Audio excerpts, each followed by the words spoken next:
Hi, in this video, we're going to talk about the corollary of exercise 18.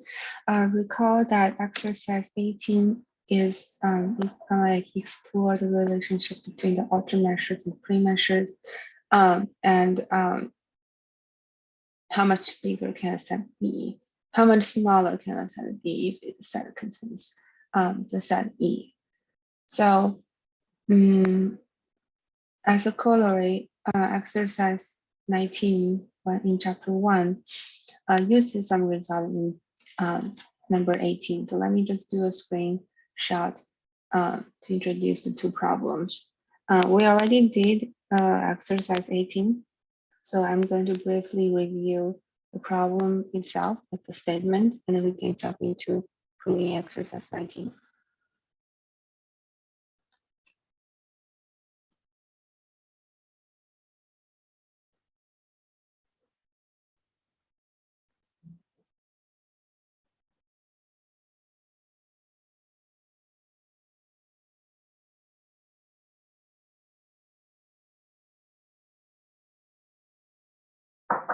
Okay, now let's look at let's look at number 18.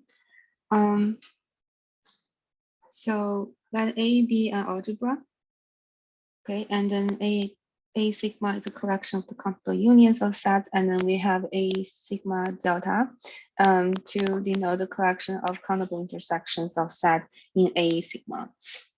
So we have those two collections, and mu naught is a pre-measure on the algebra, okay, and mu star is an induced outer measure.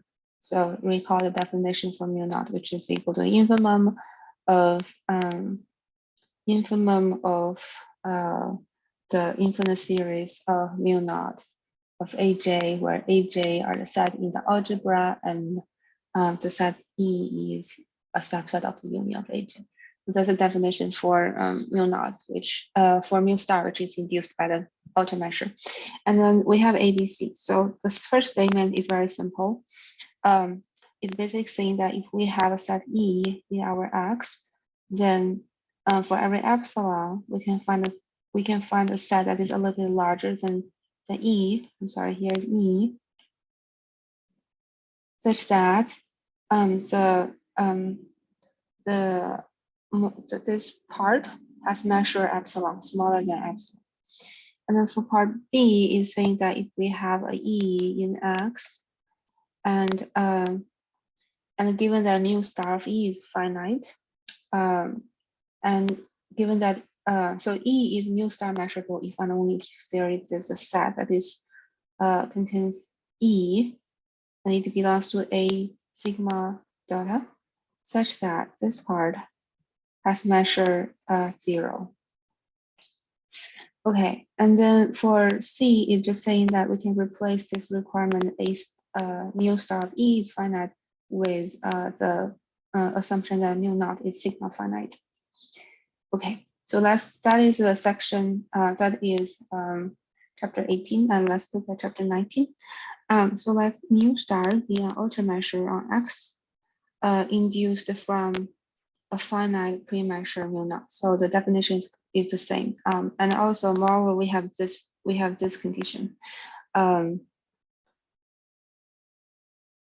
Actually, we have this condition, which is even stronger. So here, given that mu naught is sigma finite, we can use this. And because we're given mu naught is finite, then sigma finite, this is definitely true because finite implies sigma finite. So I'm gonna highlight the part that we're gonna use later from exercise 18. Okay, and if E is a subset of X, we can define the inner measure to be mu lower star E is equal to mu naught X minus mu star the complement of E. This is just a definition. We don't need to think too much about it. Just remember when you apply it. And then E is mu star measurable if and only mu upper star of E is equal to mu lower star of E. So, and the hint is use exercise 18. So let's first prove the forward direction. we assume E is mu star measurable. So recall that if I just give you a set E, if I just give you a set E that is subset of X without telling you that E is mu star measurable, then so I'm going to write in gray because this is not in the official proof. So if E just only, it is definitely makes sense to write mu upper star of E because upper star mu upper star is a function whose domain is power set. So even no matter what is mu star measurable or not, it is definitely like legible to write this way. So we do have this is equal to, for example, mu star of x and minus e. And you notice that E union EC is equal to, which is this should be easy. E union EC is equal to X, right? But because of the outer measure, it only has a sub additivity. So we have mu star of E plus, we have mu star of X smaller equal than mu star of E plus mu star of EC. So as you can see, and if we move things around, we can see mu star of E is larger or equal than mu star of X minus mu star of EC.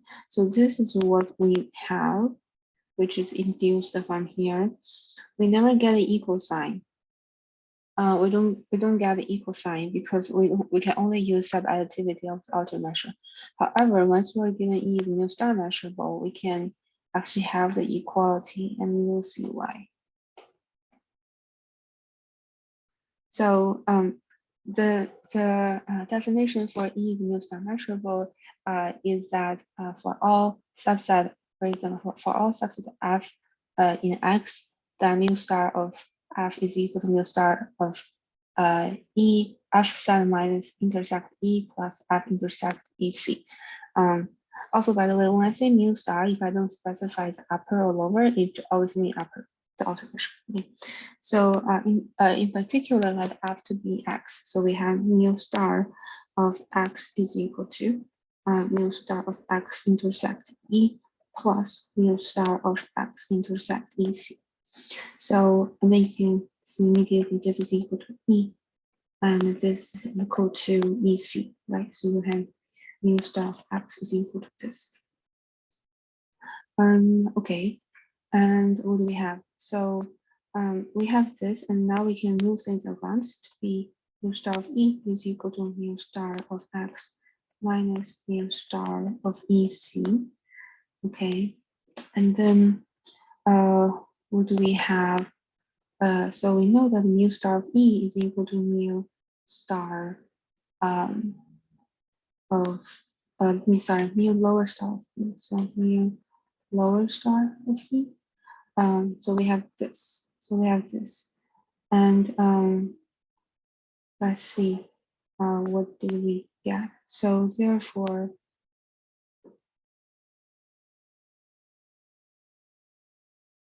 oh, sorry, we want to show, sorry. So we have mu star of E is equal to mu star of X minus mu star of EC. And because notice that X is in algebra A, by definition. So, and then we also know that mu star by proposition 1.13, mu star which is restricted on the algebra is equal to mu naught, the pre-measure on the algebra. Therefore, we can replace the mu upper star with mu naught of X minus mu star of EC. And this is actually equal to mu lower star of E by definition. And therefore, we're done with the forward direction. And then for the other direction, we need to use result from exercise 18 part B. Okay, so suppose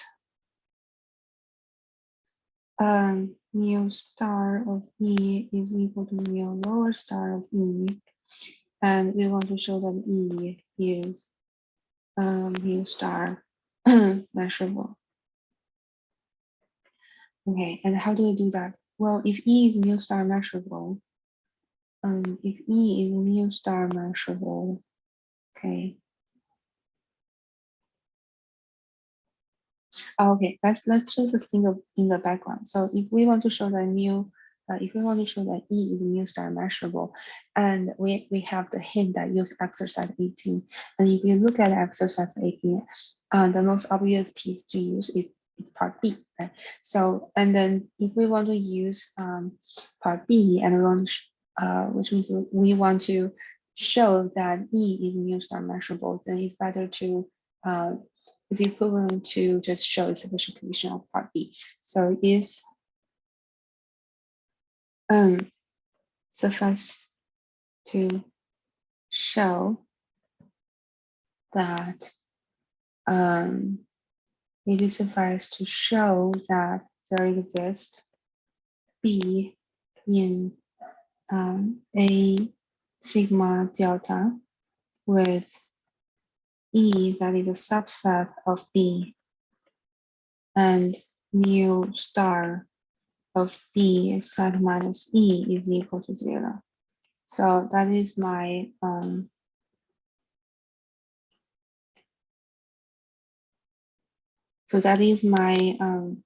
my thought. So we're not trying to show that E is mu star measurable. We're trying to find this try to construct such set with certain properties.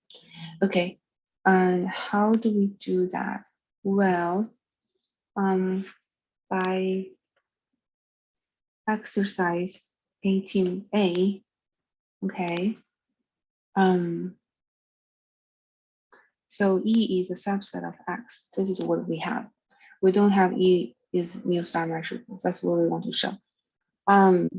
There exists an in a sigma such that in sigma and E is a subset of an such that mu star of an is smaller or equal than mu star of E plus epsilon. This is by the result of exercise 18, part A. And what do I want to use for that? Well, since well so an is in A sigma, and A sigma is a collection of countable unions of sets in A, right?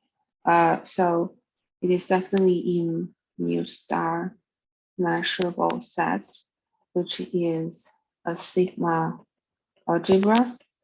Therefore, what do we have?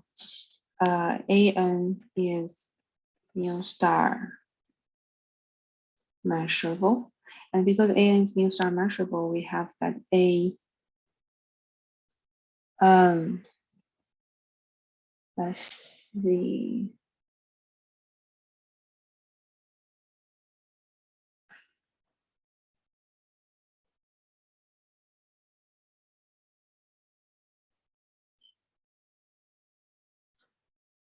So A is mu star measurable, right? Okay.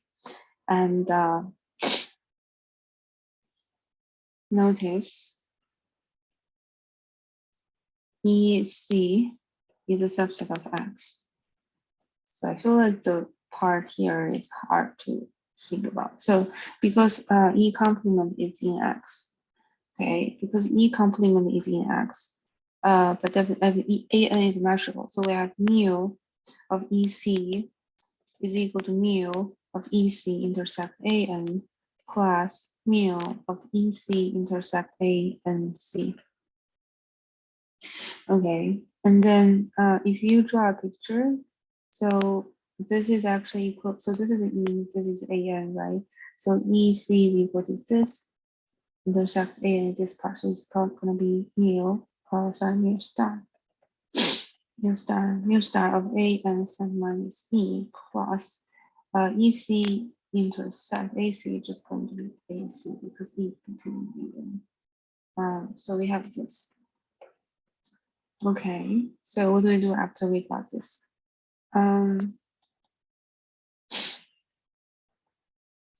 What do we do after we got this? So notice that there should be another piece that we need to, so why we're doing this? We're actually trying to, excuse me. So we're trying to, since our goal is about this, right? So we're trying to find something looks like this. And here you can see I already put something over here. And what do we know? We also know that okay, let me change something. So for all n in n, and there is this set and this and mu star of an is smaller or equal than this plus 1 over n. And let me just move this to the left. So it's going to be this minus smaller or equal than 1 over n. So I'm going to use this later, and so I do what do I want. Okay, mu star of e is equal to mu star of e intersect an plus mu star of e intersect an c. Okay.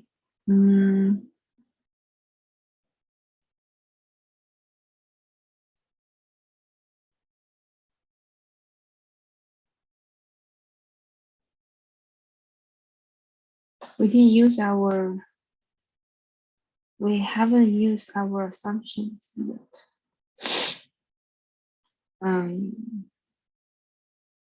Intersect an. Okay, so here let's use our assumption. So mu star of e is equal to, so it's mu star of e is equal to mu lower star of e, which by definition is equal to mu naught of e minus mu star of e, okay, which is equal to, sorry, mu naught of x. And what do we know about mu naught of x, which is equal to minus mu upper star of e c. Right. Can we use mu naught of x? Can we write mu naught of x in terms of other c? So it is equal to mu star of x minus mu star of c, which is equal to mu star of an plus mu star of an c minus mu star of ec. And then from here, what do we know? We have that mu star of ec minus mu star of ANC is equal to mu star of an minus mu star of e. And we know this is smaller equal than 1 over n by 1. And let's keep writing this. What is this, right? Well, we know that E is mu star measurable and AN is mu star measurable, so ANC is mu star measurable. So this is equal to, so if you draw a picture, so EC is this, set minus mu star of ANC, which is this, so it's only is this region. And so this region is mu star. Oh, so let me write this way. Mu star something in A and C, since mu star measurable, and A and C is mu star measurable, right? So this is equal to mu star of A and sat minus E. And I'm trying to recall where did we use this piece? Where did we use it? Let me use this. Because from here we're done, right? Because then by exercise 18 part B, oh, never mind. There's still a little bit. So set A is equal to intersection of A and. So far what we have is this is smaller than 1/n, which is great. But notice that when we let n goes to infinity, this converges to 0. But this also depends on n. So we don't want this to be dependent on n. So that's why we said A is equal to intersection of A and mu star of A sub minus E is smaller equal than mu star A n set minus E, which is smaller equal than 1/n. And let n goes to infinity, again mu star of A set minus E is equal to 0. Therefore, we obtained what is that A is in a sigma delta. Therefore, we indeed obtain such a desired set, and with E is in A, and mu star A set minus E is equal to 0. Therefore, by exercise 18.b, E is mu star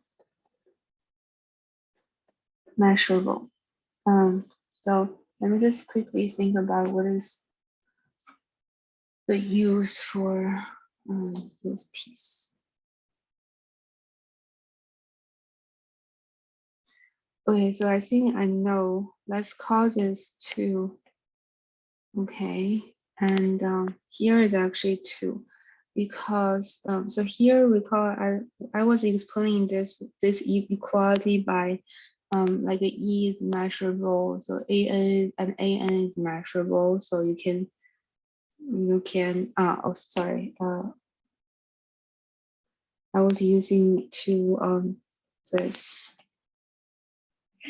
and because those two are measurable, and then you can actually have the equal sign. But I guess if you want to rigorously define, you should do this. See, mu star of A and sin minus E is equal to mu star EC minus mu star ANC. So let me write down here. So mu star A and sin minus E mu star of EC minus mu star of A and C. Okay, so like that.